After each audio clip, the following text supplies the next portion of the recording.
اب اس آیت میں ایک اہم چیز سمجھنے کی ہے.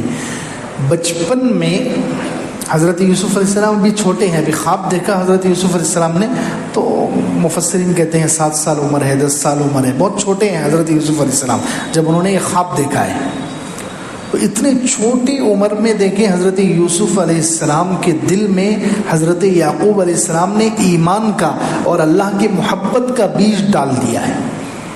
جو بھی اپنے بچوں کی تربیت کرنا چاہتے ہیں ان کو ایسے کرنی چاہیے. جو اپنے بچوں کی تربیت کرنا چاہتے ہیں انہیں ایسے کرنا چاہیے. اس آیت میں سمجھ میں آ رہا ہے کہ حضرت یعقوب علیہ السلام نے اپنے بیٹے کے دل میں بچپن میں ہی ایمان اور اللہ کی محبت کا بیج ڈال دیا. کیسے؟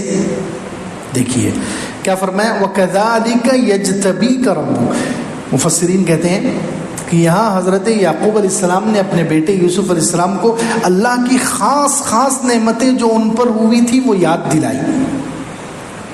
تو کسی کے دل میں ایمان بہت زیادہ بڑھانا ہو، ایمان کی لہریں اگر کسی کے دل میں اٹھانی ہوں اور ایمان کو بہت زیادہ بڑھانا ہو، اس کے لیے سب سے اہم چیز یہ ہے کہ اللہ کی خاص نعمتیں جو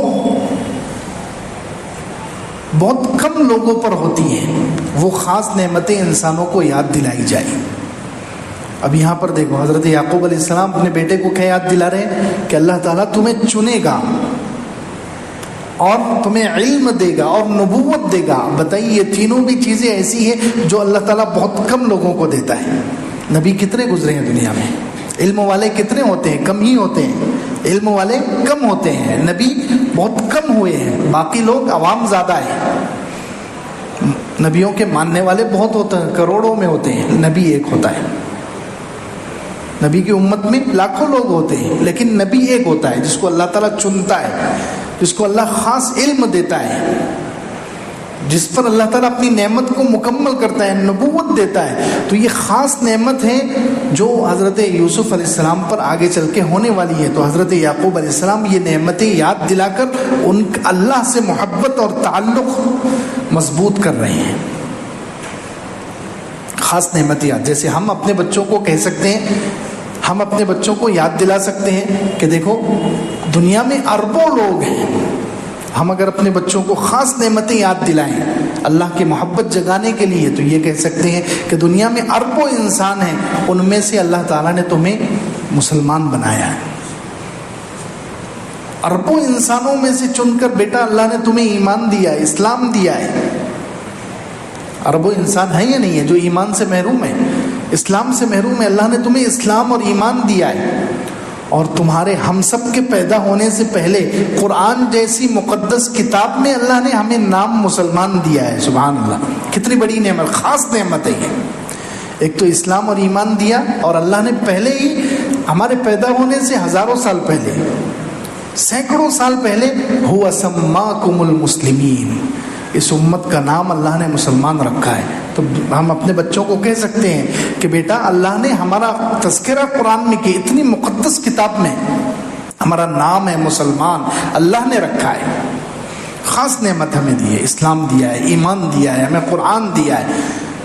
کتنی چیزیں خاص نعمتیں عطا فرمائی ہیں. تو خاص نعمتوں کو یاد دلانے سے اللہ کی محبت بہت زیادہ بڑھتی ہے. اللہ کی محبت بہت زیادہ بڑھتی ہے انسان کے. کہ واقعتاً دنیا میں ہم دیکھتے ہیں کسی جگہ شادی میں چلے گئے، ہمارے ساتھ خاص برتاؤ ہوا، ہمیں خاص اہمیت دی گئی، ہمیں الگ ٹھہرایا گیا، الگ کھانا دیا گیا. دوسرے لوگ پھر رہے ہیں، ان کو کھانا نہیں مل رہا ہے، ان کو رہنے کے لیے اچھی جگہ نہیں مل رہی ہے، لیکن ہمیں خاص اگر جگہ دی گئی ہو تو اس بلانے والے کی ہمارے دل میں محبت پیدا ہوتی ہے نہیں ہوتی؟ کہ یار اس نے ہمیں اتنی اہمیت دی، ہمیں خاص قسم کی جگہ دی ٹھہرنے کے لیے، اور ہمیں خاص قسم کا کھانا کھلایا، ہمیں کوئی پریشانی ہی نہیں ہوئی. لوگ کتنے پریشان تھے. تو یہ خاص چیزیں، خاص نعمتیں جب یاد دلائی جاتی ہے تو اس سے اللہ کی محبت بہت جوش مارتی ہے. تو حضرت یعقوب علیہ السلام نے اپنے بیٹے کے دل میں بچپن سے ایمان کا بیج، اللہ کی محبت کا بیج ڈالنے کے لیے، بڑھانے کے لیے یہ خاص نعمتیں یاد دلائی کہ اللہ تمہیں چنے گا، تمہیں علم دے گا، تمہیں نبوت دے گا جو خاص لوگوں کو دیتا ہے اللہ تعالیٰ. اور دوسری بات پھر لفظ بھی جو اللہ کا جو نام استعمال کیا ہے حضرت یعقوب علیہ السلام نے، وَكَذَلِكَ يَجْتَبِيكَ رَبُّكَ، چنے گا تمہیں تمہارا رب. دیکھیے سبحان اللہ، یہ بھی بات، رب تمہارا پالنے والا. رب کا لفظ اللہ کا جو ایک نام استعمال کیا حضرت یعقوب علیہ السلام نے، وہ رب استعمال کی، اور وہ بھی نسبت بھی دیکھیے سبحان اللہ، بچے کی طرف خاص نسبت، تیرا رب، میرا رب. یہ پوری دنیا کا رب نہیں کہا. پوری دنیا کا رب کہتے تو وہ عام بات ہو جاتی. اگر یہ کہتے کہ اللہ نے تم پر یہ انعام کیا ہے، یا پوری دنیا کے بنانے والے نے تمہارے ساتھ یہ انعام کیا ہے، تو آدمی اس کو اتنا دماغ میں نہیں بٹھائے گا، اتنی اہمیت نہیں دے گا. بیٹا تیرے رب نے تیرے ساتھ یہ کیا ہے، اب بتائیے اس سے کیا محبت بڑھے گی. کذالک یجتبیک ربک، اللہ تجھے چنے، تیرا رب تجھے چنے گا اور تجھے علم دے گا اور تجھے نبوت دے گا. تو اب کیا محبت حضرت یوسف علیہ السلام کے دل میں اللہ تعالیٰ کی محبت نے جوش مارا. خاص تیرا رب نسبت کر کے بتایا، تیرا پالنے والا، دیکھ تجھے کیسی خاص نعمتیں دے رہا ہے بیٹا، تجھے علم دے رہا ہے، تجھے چن رہا ہے، تجھے نبوت دے رہا ہے. اسی کا اثر ہے کہ حضرت یعقوب علیہ السلام حضرت یوسف علیہ السلام 14-15 سال کی عمر میں باپ سے بچھڑ گئے. 14-15 سال کی عمر میں باپ سے بچھڑ گئے، اور پھر 30-40 سال کے بعد ملاقات ہوئی. لیکن یہ جو بچپن میں حضرت یعقوب علیہ السلام نے ان کے دل میں تیرا رب کہہ کر جو خاص اللہ کی محبت پلا دی تھی، اس کا اثر کیا ہوا کہ بعد میں حضرت یوسف علیہ السلام جہاں جاتے تھے ہر چیز کی نسبت اللہ کی طرف کرتے تھے.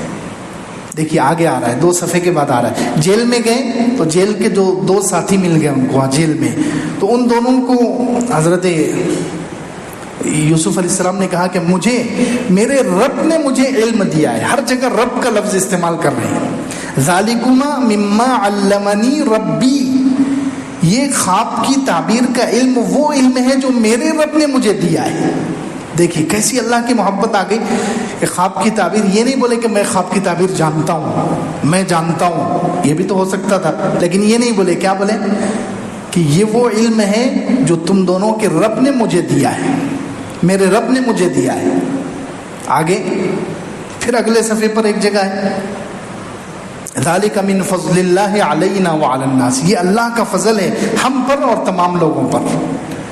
پھر آگے جب سورت ختم ہو رہی ہے وہاں پر دیکھیں، جب حضرت یعقوب علیہ السلام اور پورے بھائی وغیرہ سب آ گئے، حضرت یوسف علیہ السلام کے بعد مصر پہنچ گئے، ملاقات ہو گئی، محبت دوبارہ ہو گئی، تو اس وقت حضرت یوسف علیہ السلام نے پوری کارگزاری سنائی. اتنے سال میں کیا کیا ہوا، اتنے سال میں کیا کیا ہوا، خواب جو میں نے بچپن میں دیکھا تھا اس کا مطلب، اس کی تعبیر کیسے پوری ہوئی. تو وہاں بھی حضرت یوسف علیہ السلام نے جگہ جگہ یا ابتی ھذا تأویل رؤیایا من قبل قد جعلها ربی حقا. دیکھیے کیا کہا، اے ابا جان یہ وہ میرے خواب کی تعبیر ہے جو میرے رب نے پورا کر دکھایا. سبحان اللہ. دیکھیے اللہ کی محبت، رب کا نام ایسے ان کے دل میں جڑ پکڑ گیا کہ بار بار رب کو استعمال کر رہے ہیں. کیا کہہ رہے ہیں کہ یہ میرے خواب کی وہ تعبیر ہے ابا جان جو میرے رب نے پورا کر دکھایا. یہ بھی تو بول سکتے تھے کہ ابا جان میرا خواب ہے جو پورا ہو گیا. یہ بھی بولنے کا ایک طریقہ ہے کہ آج میرا خواب پورا ہو گیا، میرے خواب کی تعبیر نکل گئی، میرے خواب کا صحیح مطلب نکل آیا. یہ بھی بول سکتے تھے، لیکن یہ نہیں بولا. کیا بولا کہ میرے رب نے میرے خواب کو صحیح کر دکھایا. قد جعلها ربی حقا. پھر آگے دیکھیے، وقد احسن بی اذ اخرجنی من السجن، اسی اللہ نے میرے ساتھ احسان کیا کہ اس نے مجھے جیل سے نکالا. دیکھیے یہ بھی تو بول سکتے تھے کہ میں جیل سے نکلا یا بادشاہ نے مجھے نکال دیا، نہیں، میرے رب نے مجھے جیل سے نکالا. وقد احسن بی اذ اخرجنی من السجن. پھر آگے وجاء بکم من البدو، اور میرا رب تمہیں دیہات سے اٹھا کر یہاں شہر میں لے آیا.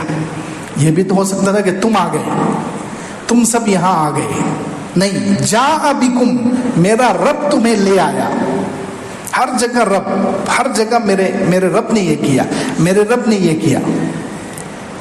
تو یہ بچپن کی تربیت کا اثر ہے کہ حضرت یعقوب علیہ السلام نے ایک تو خاص نعمتیں ان کو یاد دلائیں، خاص نعمتوں کی طرف ان کی توجہ کی، اور دوسرے رب کا لفظ استعمال کیا کہ تیرا رب، خاص تیرا رب جو تیرے ساتھ اتنے اچھا سلوک کرتا ہے، تجھے اتنی اچھی نعمتیں دیتا ہے. تو یہ بہت اہم جملہ ہے. آج کل اللہ معاف کرے ہم اللہ کو اپنا سمجھتے ہی نہیں ہیں، اس لیے ہم کوئی بھی دکھڑا، کوئی بھی مصیبت اللہ کو نہیں سناتے. کوئی بھی مصیبت ہم بیوی کو سنائیں گے، بچوں کو سنائیں گے، ماں باپ کو سنائیں گے، پڑوسیوں کو سنائیں گے، پورے خاندان میں سنائیں گے، لیکن اللہ کو نہیں. کیوں؟ ہم اللہ کو اپنا نہیں، اپنا اپنائیت. اللہ نے ہمیں کیا شعور دیا ہے؟ نماز میں دیکھیے، نماز میں اللہ نے جو ہمیں رکوع اور سجدے میں جو سمجھ، جو شعور دیا ہے، جو لفظ دیا ہے، اس میں بھی اللہ تعالیٰ نے کیا کہا؟ سبحان ربی العظیم. پاک ہے ہر مسلمان یہ پڑھے گا، پاک ہے میرا رب. اللہ تعالیٰ نے کیا بلوایا ہم سے؟ یہ نہیں کہا کہ پاک ہے محمد صلی اللہ علیہ وسلم کا رب، یہ بھی تو ہو سکتا تھا. پاک ہے اللہ، نہیں، پاک ہے میرا رب، خاص میرا ہے وہ. یہ جب انسان کے ذہن میں یہ شعور جب جاگے گا تو بتائیے اس کو اللہ سے کتنی محبت بڑھے گی کہ میرا ہے رب، میرا ہے، میں اس سے کچھ بھی کہہ سکتا ہوں، کچھ بھی مانگ سکتا ہوں، کسی بھی مشکل میں اسے پکار سکتا ہوں. تو یہ میرا رب ہے، میری نسبت اپنی اللہ کی طرف، یہ سیکھنے کی چیز ہے. اللہ تعالیٰ نے ہمیں یہی سکھایا ہے. سجدے میں بھی ہم پڑھتے ہیں سبحان ربی الاعلی، میرا رب پاک ہے جو بلند و بالا ہے. اللہ تعالیٰ نے تو ہر ایک کو یہ اپنائیت بتلائی ہے کہ کہو میرا رب، میرا رب، میرا رب. لیکن ہم سوچتے ہی نہیں، ہم سمجھ اور شعور کے ساتھ نماز نہیں پڑھتے. تو ہم نے نعوذ باللہ اللہ تعالیٰ کو پرایا کر دیا، اللہ تعالیٰ کو ہم نے اجنبی بنا دیا کہ ہم میں اور اللہ تعالیٰ میں بہت گیپ ہے، بہت دوری ہے. ہم نے خود دور اپنے آپ کو اللہ سے دور کر لیا، حالانکہ اللہ تعالیٰ تو ہمیں قریب کرنا چاہ رہے ہیں. ہر نماز میں ہمیں کہ میرا رب، ہر مسلمان پرسنل کہے کہ میرا رب ہے، وہ میرا رب ہے تو میں اس سے کچھ بھی کہہ سکتا ہوں، کچھ بھی مانگ سکتا ہوں، کبھی بھی اسے پکار سکتا ہوں. تو حضرت یعقوب علیہ السلام نے یہ بیج حضرت یوسف علیہ السلام کے بچپن میں ڈال دیا. دیکھیے فرمایا وَكَذَلِكَ يَجْتَبِيكَ رَبُّكَ، اسی طرح تمہارا رب تمہیں چنے گا، وَيُعَلِّمُكَ مِن تَأْوِيلِ الْأَحَادِيثِ، تمہیں علم دے گا باتوں کو سمجھنے کا یا خواب کی تعبیر کا، وَيُتِمُّ نِعْمَتَهُ عَلَيْكَ، اور اپنی نعمت کو مکمل کرے گا تم پر، وَعَلَىٰ آلِ يَعْقُوبَ، اور آل یعقوب پر، كَمَا أَتَمَّهَا عَلَىٰ أَبَوَيْكَ مِن قَبْلُ، جیسے اس نے نعمت کو مکمل کیا، نبوت دی ہے تمہارے دونوں دادا ابراہیم اور اسحاق کو. إِنَّ رَبَّكَ عَلِيمٌ حَكِيمٌ، تمہارا رب جاننے والا، حکمت والا ہے.